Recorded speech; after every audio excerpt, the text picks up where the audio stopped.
Hello guys, once again welcome to Clear UPSC PCS. Here I am Abhishek Shukla with the Indian Express editorial explained page and idea page analysis of uh, 19th of January 2020.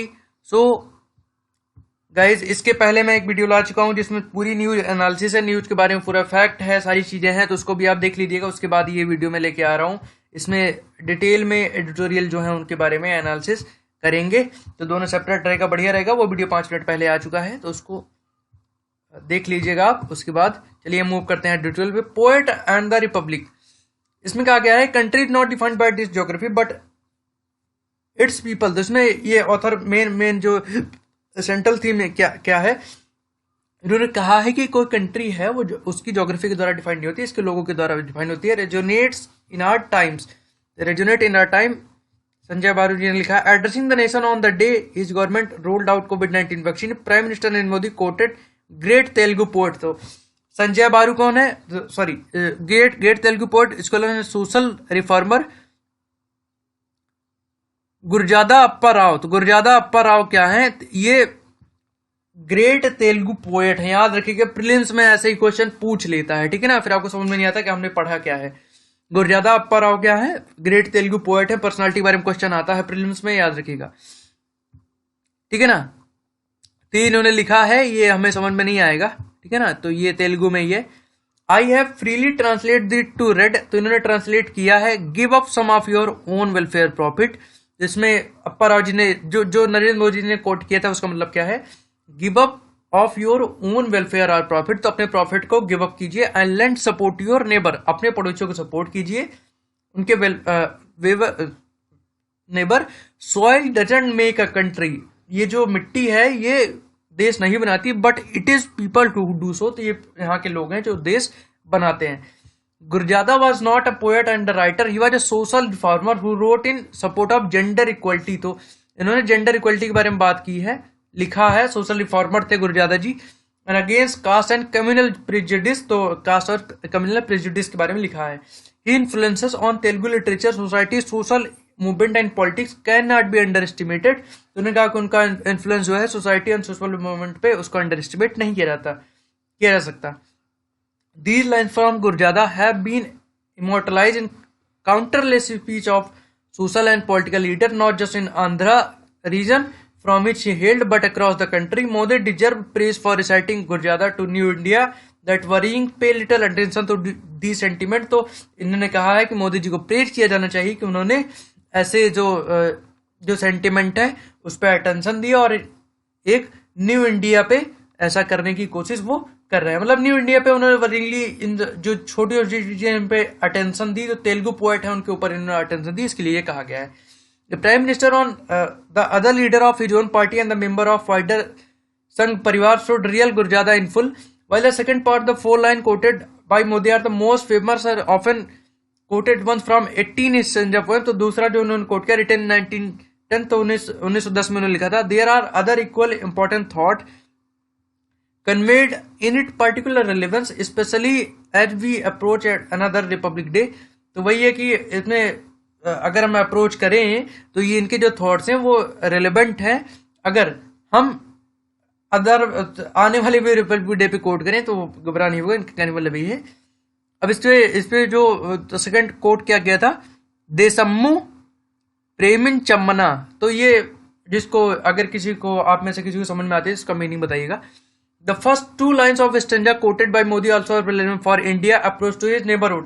तो इसमें इन्होंने कहा कि जो 2 line Narendra Modi जी बोली हैं इनके neighbourhood के लिए अप्रोच करती हैं। Gurajada advice to give up something in favour of one's neighbour. तो इसमें गुरजादा ने कहा है कि अपने नेबर्स के लिए कुछ देना जरूरी है, कुछ गिव अप करना जरूरी है। Has been aspect of Indian policy towards some of his neighbour. तो इसमें कहा गया है कि इंडियन पॉलिसी का जो एस्पेक्ट है उसके नेबर के साथ ऐसा होना चाहिए।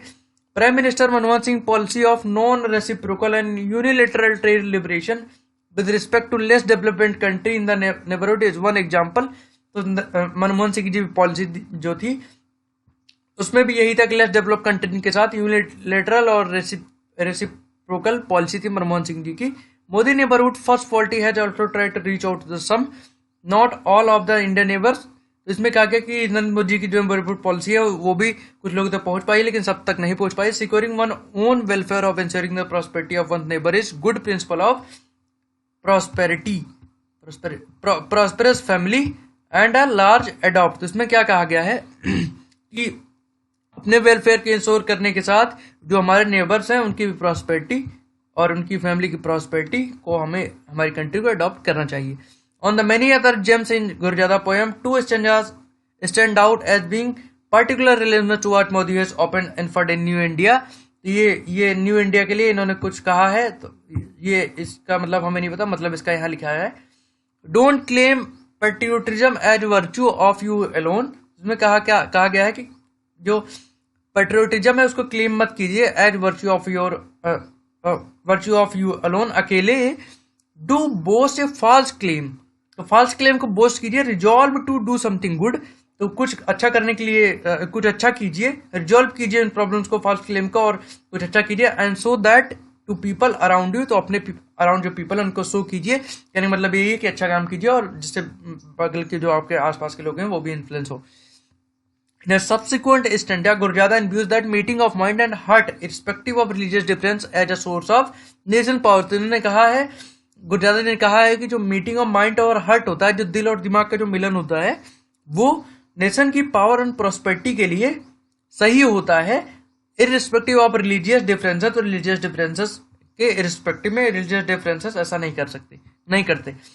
What if our religion different, तो गुरजादा जी ने कहा था कि क्या हुआ हमारा रिलीजन अलग है, क्या हुआ हमारा धर्म है। इफ वन इज ह्यूमन, अगर कोई एक ह्यूमन है, आर हार्ट यूनाइट, हमारा दिल मिलना चाहिए, हमारा दिल एक होना चाहिए। National shall rise and prosper, राष्ट्र हमारा जो बढ़ेगा और प्रॉस्पेरिटी में समृद्ध होगा। Standing out in the world, shining और स्टैंड करेगा out in the world. Narendra Modi ji ने इनसे इंस्पिरेशन ली है। अब गाइस देखिए, इसमें एक चीज आपको और समझ में आ रही होगी, किसी भी कोई भी पोएट और राइटर है, तो उसने जो लिखा है उसको हम प्रेजेंट टाइम पे उससे क्या हम सीख ले सकते हैं। जैसे गुरजादा जी के बारे में, ऐसे महात्मा गांधी जी के बारे में पूछा गया था कि उनके जो थॉट्स हैं वो, विवेकानंद जी का एक मैंने डिस्कस किया था, मैंने आपको बताया भी था कि क्वेश्चन पूछ सकता है विवेकानंद जी के जो थॉट्स जो कोट्स थे, अगर आप प्रेजेंट टाइम पे कैसे इंप्लीमेंट करेंगे।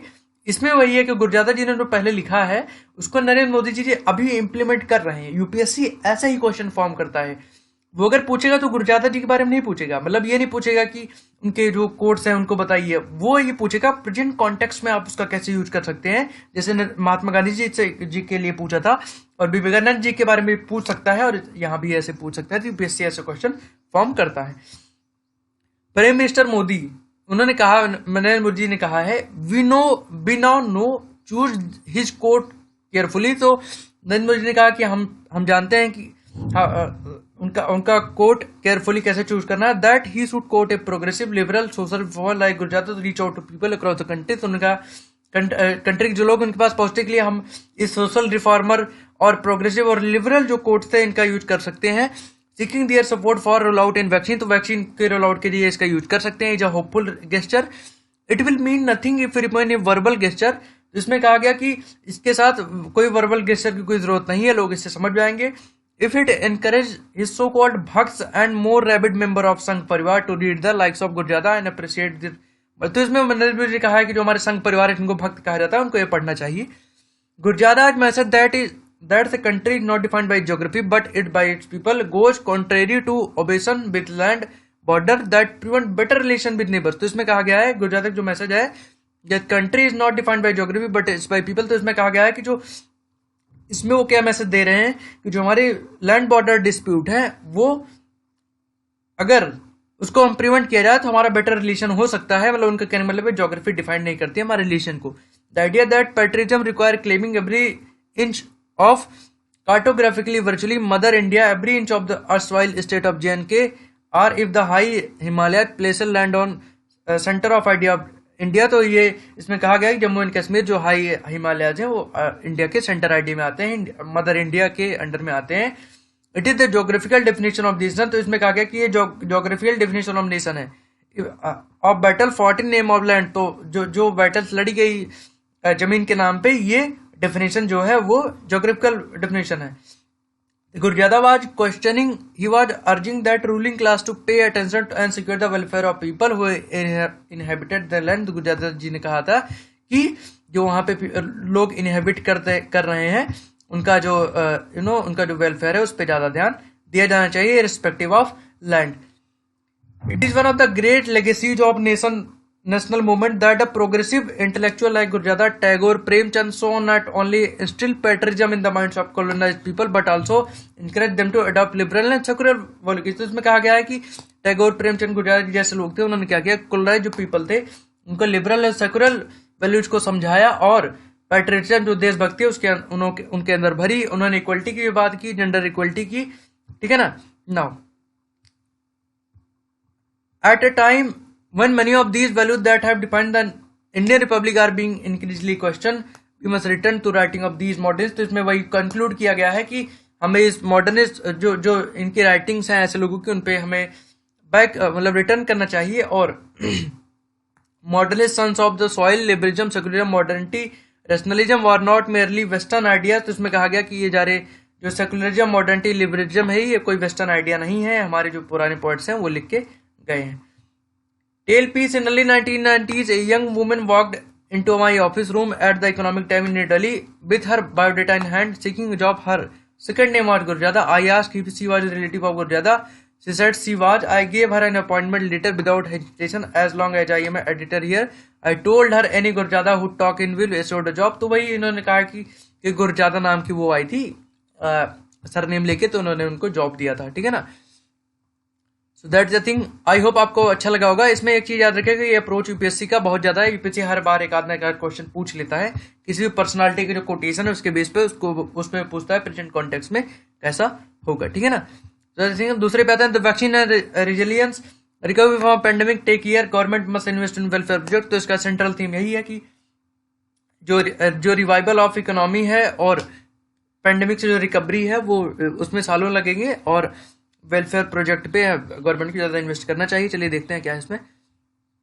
निष्ठा तिवारी ने लिखा है, with the first batch of anti covid vaccine being rolled out, the mood of nation seem to be upbeat and bids farewell of all the pain and anguish of the last year. तो उसमें कहा गया है कि कोविड-19 vaccine होगी. ये तो ऐसा माना जा रहा है कि एक बिड है, फेयरवेल, ये जो हमें पेन मिला है लास्ट ईयर उसको फेयरवेल करने के लिए बिडिंग है. The emergency use approval to vaccine deployed in Oxford University and Swedish British pharma major AstraZeneca manufacture by Indian Pune based Serum Institute of India. तो वही कोवैक्सीन की बात की जा रही है. इसके बारे में फैक्ट मैं पहले आपको बता चुका हूँ न्यूज एनालिसिस सेक्शन में. And Bharat Biotech Covaxin has sent positive signal to the market. Covaxin and जो कोवैक्सीन है कोविशील्ड जो है, उन्होंने ये कहती है कि पॉजिटिव सिग्नल मार्केट पहुंच चुका है. The debate between two manufacturers in the aftermath of approval speaks on attempt to dominate the market. तो वही एक डिबेट चल रही थी कि दोनों मैन्युफैक्चरर में अप्रूवल के बाद कौन डोमिनेट करेगा. In a crisis of magnitude, relief in try to be fast moving while addressing the need of as many people as you can. तो उसमें कहा गया कि जितने लोगों की नीड पूरी की जा सके उनकी नीड को एड्रेस किया जाना चाहिए. Vaccine developer and marketer see them self has no different from such relief. तो इसमें कहा जा रहा है कि इन दोनों वैक्सीन में कोई भी डिफरेंस नहीं है और रिलीफ में भी दोनों में कोई डिफरेंस नहीं आ रहा है. Public health practitioner know that regulatory approval merely the beginning of long journey. तो इसमें कहा गया कि पब्लिक हेल्थ प्रैक्टिशनर जानते हैं कि ये जो अप्रूवल है ये बिगनिंग है एक लॉन्ग जर्नी की toward Covid.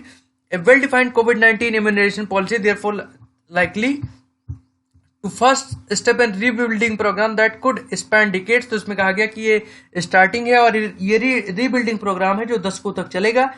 The impact on the mental and physical wellbeing of direct and indirect survivor of कोविड-19 will have a bearing of years to come. तो इसमें कहा गया है जो डायरेक्टली एंड इनडायरेक्टली सर्वाइवर हैं कोविड-19 के बाद, उनको फिर से ये बियर करने में सालों लग जाएंगे. The role of frontline health worker and medicine practitioner were critical during the crisis specially in the rural areas. तो मेडिकल प्रैक्टिशनर और जो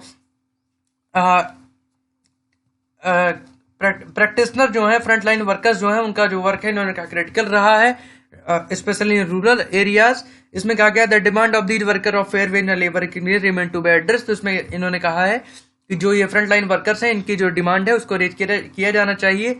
इनकी डिमांड है कि उनकी वेजेस और सैलरीज को बढ़ाया जाए और उस पर एक परमानेंट टैग लगाया जाए. जैसे आशा वर्कर्स हैं, इन सारे लोगों ने, आंगनबाड़ी वाले जो है, इन्होंने अभी डिमांड की है तो इसको एड्रेस किया जाना चाहिए, ऑथर एक कहती है। Moreover the real scale of pandemic impact on rural areas and migrant economics yet to asserted. तो उन्होंने कहा कि रूरल एरिया जो माइग्रेंट जो वर्कर है उनको भी जो इम्पैक्ट हुआ है उसको असर्टेन करना भी बाकी है।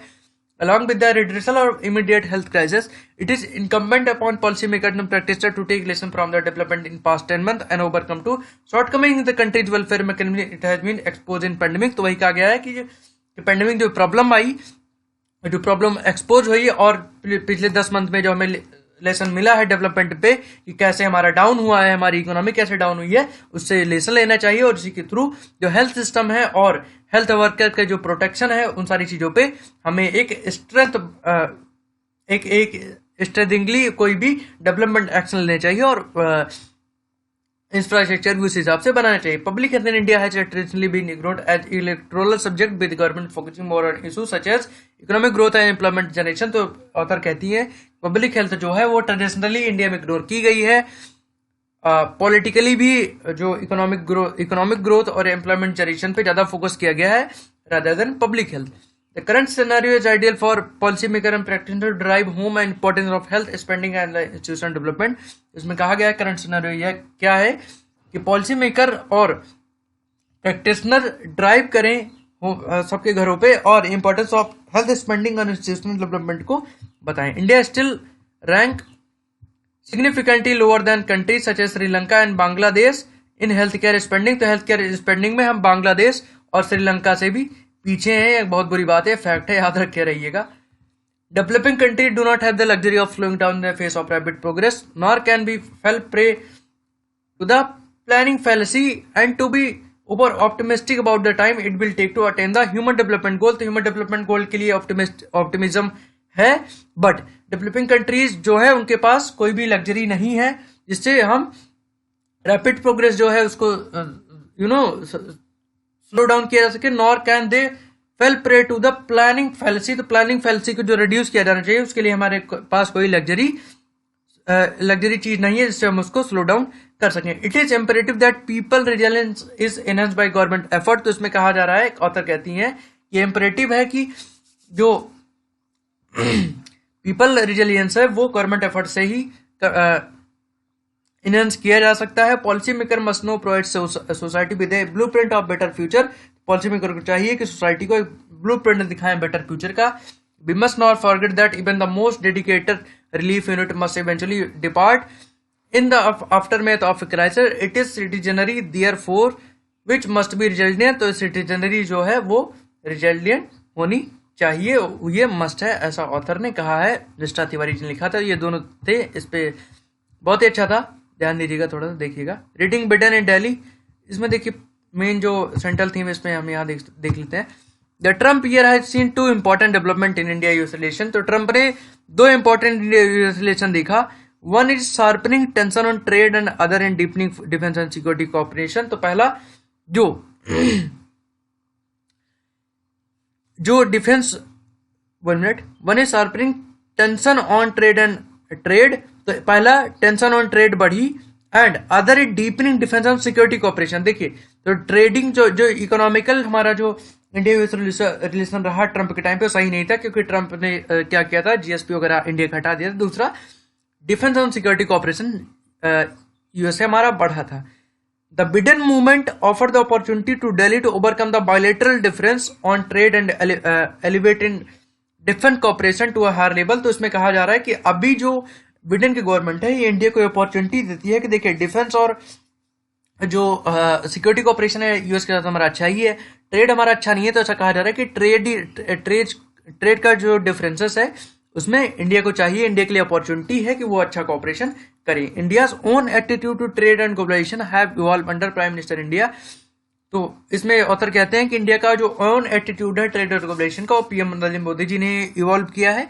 A programmatic international oriented through Atmanirbhar strategy could open some space for working with Britain and reforming the global trading system and make it more politically sustainable। इसमें कहा गया कि जो मेक इन इंडिया कैंपेन है, make in India नहीं, आत्मनिर्भर जो strategy है इंडिया की, वो ब्रिटेन के साथ वर्किंग में हेल्प करेगा, उसके रिफॉर्म में वर्क करेगा ट्रेडिंग सिस्टम में, और ये मोर पॉलिटिकली सस्टेनेबल होगा। आप चाहे तो इसमें पढ़ सकते हैं, बट मेरे जो सेंट्रल थीम यही है, पूरा वही दिया गया है कि ट्रंप ने क्या किया, और उसके बाद सेंट्रल थीम मैंने आपको बता दी है। आइडिया पेज है, मतलब आप पढ़ना चाहे तो पढ़ सकते हैं, बट मैंने सेंट्रल थीम आपको बता दी है कि ट्रंप ने क्या किया और ब्रिटेन के साथ क्या करना बाकी है। मेन थीम आपको बताओगे, फिर आप लिख ले जाओगे, उसमें कोई दिक्कत नहीं है। चलिए ठीक है। So okay, in protecting the wear 2 mask can be better than 1। Scientist ने कहा है, in a pandemic during which our knowledge of the novel coronavirus is still evolving, 2 scientists have sought to clear some of confusion over the performance of masks. They have recommended 2 masks rather than one in certain setting. They explained that masks protect only one people around the wearer but also the wearer. तो उसमें इन्होंने कहा है कि एक mask की तरफ जो 2 मास्क यूज किए रहना चाहिए, ठीक है ना। सर्जिकल मास्क है, टाइटन वुमेन फैब्रिक है, टाइटन वुमेन फैब्रिक ये फिल्टर। तो इसमें ये कहा जा रहा है, देखिए अब इसमें मेन जो है मैं बता देता हूँ। देखिए ये सर्जिकल मास्क है, इस पे टाइटन वुमेन फैब्रिक है, ऊपर एक लगा हुआ है, इसके बाद इसकी फैब्रिक है जो कान में फंसाया जाता है। इसमें ये कहा जा रहा है कि पहले ये ऊपर फैब्रिक होगा, उसके पीछे एक फिल्टर होना चाहिए, मतलब 2 मास्क का हो चाहिए, मतलब डुअल लेयर होना चाहिए, पीछे फिल्टर होना चाहिए, उसके बाद होना चाहिए। तो साइंटिस्ट ने कहा कि ये वाला बेटर है और ये वाला सही नहीं है। So that is thing. So okay guys, it really explain opinion. जो ये सेक्शन है इसमें इतना ही, ठीक है ना। सो इस वीडियो में इतना ही। आप कोई सजेशन देना चाहे दे सकते हैं, और मैंने न्यू चैनल का वीडियोस में बना दिया है, सेपरेट वीडियो था। So thank you for coming and that's all for this video. So thank you. अगर आपको पसंद आया तो प्लीज चैनल को सब्सक्राइब करके बेल आइकन दबा दीजिए, लाइक भी कर दीजिएगा। So thank you, have a good day and as always, हारा भाई जो लड़ा नहीं।